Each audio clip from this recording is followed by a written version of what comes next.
If you're wondering why I always tell you to take multiple cuttings, this is why.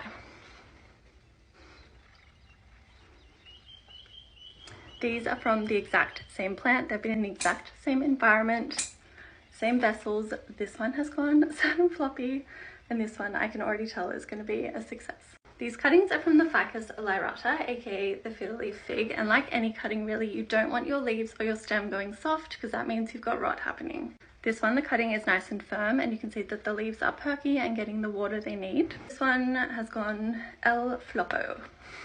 I'm not too worried about this. I know this one's going to root, and I still hope this one will once I remove these floppy leaves. It's a good reminder that sometimes propagations work, sometimes they don't. Doesn't mean you've done anything wrong. So if you've tried propagation before and failed, here is your sign to try it again. Few tips to ensure that your propagation is more successful is to let the cutting callus overnight. If this is wet and raw, it's more likely to rot. So I always cut mine, leave it out overnight, and then put it in the water. For FiddleLeafFigs as well, try and pop them in a humid environment. Mine are in my bathroom, which has a skylight, so they've got light and humidity. Let's chop off those leaves.